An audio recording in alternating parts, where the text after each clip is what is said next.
नमस्कार मित्रों। द स्वदेश में आप लोगों का स्वागत है। यहाँ पर करते हैं हम लोग देश में हो रही राजनीति पर चर्चा। और आज हमारा विषय है दिल्ली विधानसभा चुनाव।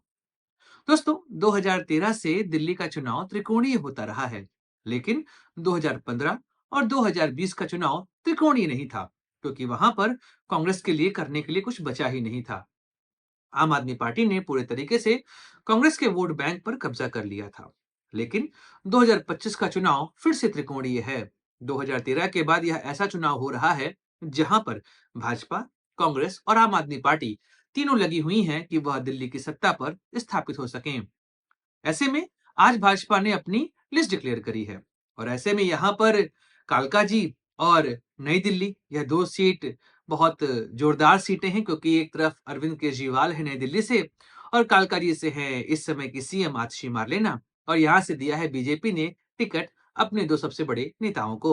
ऐसे में दिल्ली के लिए क्या बन रही है स्थिति, आज करेंगे चर्चा इस पर। नमस्कार दोस्तों, मैं सुधांशु। आप देख रहे हैं द स्वदेश।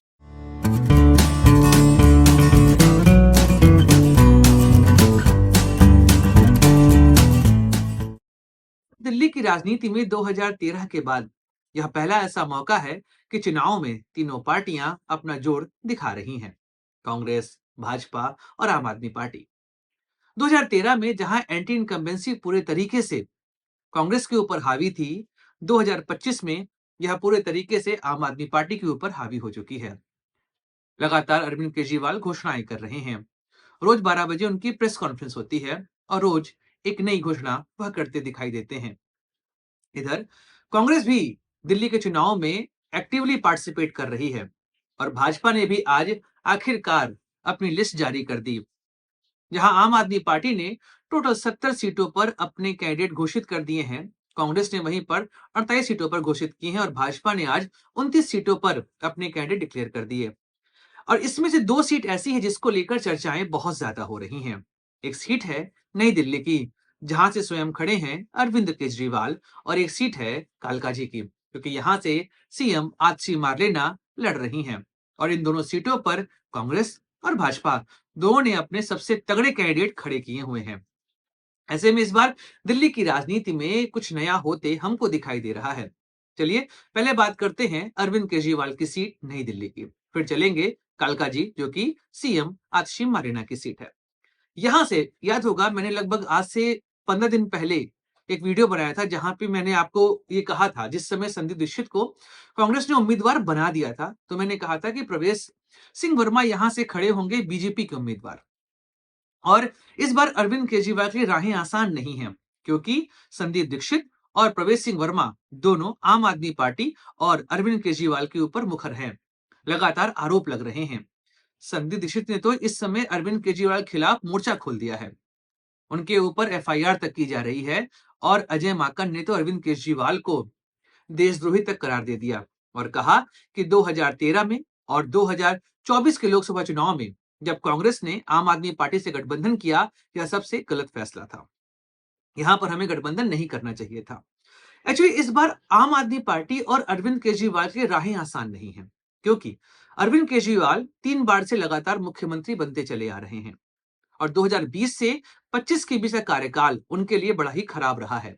इस दौरान उनके कई सारे नेता जेल गए, वह स्वयं भी घोटालों के आरोप में जेल चले गए और अभी वह बाहर है, लेकिन जमानत पर।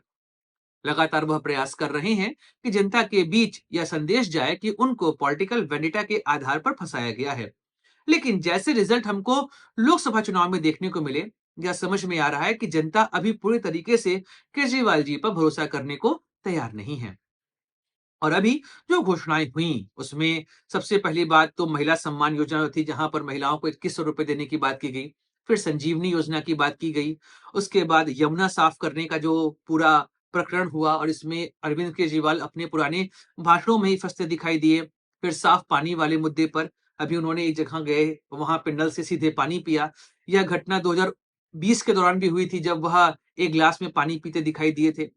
तो उनकी कई सारी ऐसी घोषणाएं हैं जो पहले वह कर चुके थे और अभी वह यहां पर वही चीज करते दिखाई दे रहे हैं। तो जनता उनसे सवाल पूछ रही है कि आखिर आपने 5 साल किया क्या। जब उनसे यह सवाल पूछा गया तो उन्होंने कहा कि 5 साल से सरकार को लगातार फंसाया जा रहा है। पहले कोविड ने हमें काम नहीं करने दिया, उसके बाद हमारे सभी नेताओं को जेल भेज दिया गया, यहाँ तक कि मुझे भी जेल भेज दिया गया। लेकिन शायद जनता को इस बात से बहुत फर्क नहीं पड़ रहा है। जनता इस बार अरविंद केजरीवाल और आम आदमी पार्टी से कड़े सवाल पूछने वाली है और इसके लिए कांग्रेस भी इस समय जनता के साथ खड़ी है और संदीप दीक्षित को टिकट देने का मतलब है कि कांग्रेस इस बार फ्रंट फुट पे खेल रही है। भाजपा, अभी तक लग रहा था कि भाजपा यहां पर किसे उतारेगी अपनी तरफ से, लेकिन नाम चल रहा था साहेब सिंह वर्मा के बेटे का, प्रवेश सिंह वर्मा। इस समय दिल्ली यूनिट के सबसे बड़े नेताओं में से एक है। 2020 में भी माहौल ऐसा बना हुआ था कि मनोज तिवारी और प्रवेश सिंह वर्मा में से कौन लीड करेगा, तो उस समय एक तरीके से मनोज तिवारी के हाथ में सारा कंट्रोल था दिल्ली बीजेपी का।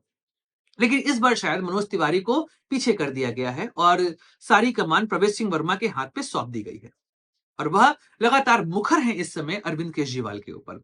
जो करप्शन के आरोप लगाए गए, उस आरोप पर भाजपा इस समय घेर रही है। यहां तक कि अभी जब आवास देने की बात को लेकर नरेंद्र मोदी जी ने अपनी एक सभा करी, उसमें खुलकर अरविंद केजरीवाल के ऊपर हमला किया गया और नए तरीके के प्रयोग किए जा रहे हैं इस समय आम आदमी पार्टी को घेरने के लिए।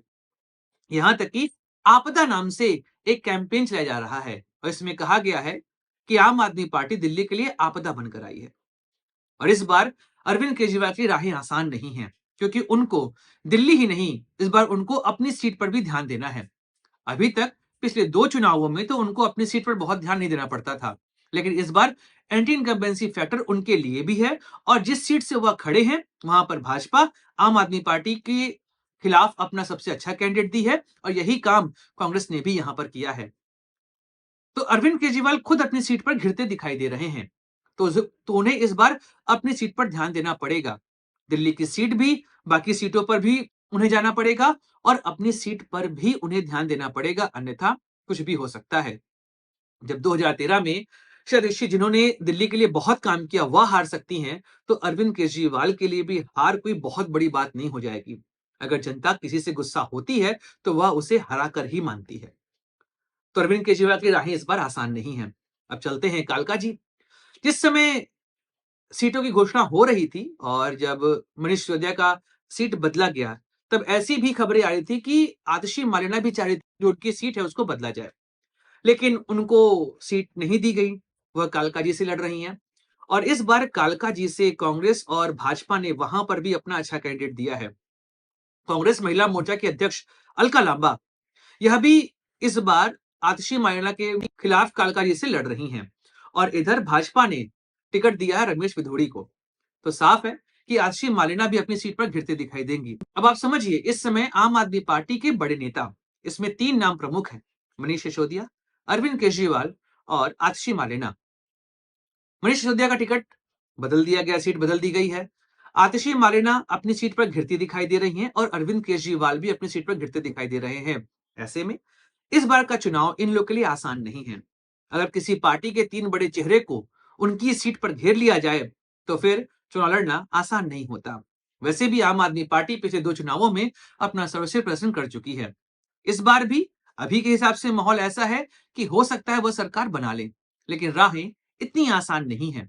इस बार सत्ता फंसती दिखाई दे रही है और अगर सरकार बनती भी है, तो 40 सीट के अराउंड आम आदमी पार्टी को मिल सकती है। लेकिन अभी का माहौल ऐसा बना हुआ है कि आम आदमी पार्टी को लग रहा है कि वह सत्ता के खेल में फंसती नजर आ रही है। अभी तक मुकाबला आमने-सामने का होता था। लेकिन जैसा चुनाव इस बार कांग्रेस लड़ रही है, आम आदमी पार्टी के लिए यह समस्या खड़ी कर रही है। क्योंकि कांग्रेस का इस चुनाव में एक्टिवली पार्टिसिपेट करना यह आम आदमी पार्टी के ही वोट को काटेगा, क्योंकि आम आदमी पार्टी और कांग्रेस का वोट बैंक एक ही है, जबकि भाजपा का इससे कोई यहाँ पर प्रभाव पड़ते दिखाई देगा। अगर कांग्रेस वोट काटेगी तो फायदा भाजपा का होता हमको यहाँ पर दिखाई देगा। तो भाजपा के लिए सब कुछ बल्ले-बल्ले है, लेकिन कांग्रेस का इस चुनाव में इस तरीके से पार्टिसिपेट करना आम आदमी पार्टी के लिए अच्छे संकेत नहीं ला रहा है। बाकी दोस्तों देखते हैं दिल्ली का चुनाव कैसा होगा। अभी तो घोषणा नहीं हुई चुनाव की, जब घोषणा होगी तो हम चर्चा करेंगे इस पर। तो आज का वीडियो समाप्त करते हैं दोस्तों। मिलेंगे अगले वीडियो में, चर्चा करेंगे किसी और राजनीतिक मुद्दे की। Like, share, subscribe the channel. जय हिंद, वंदे मातरम। भारत माता की जय।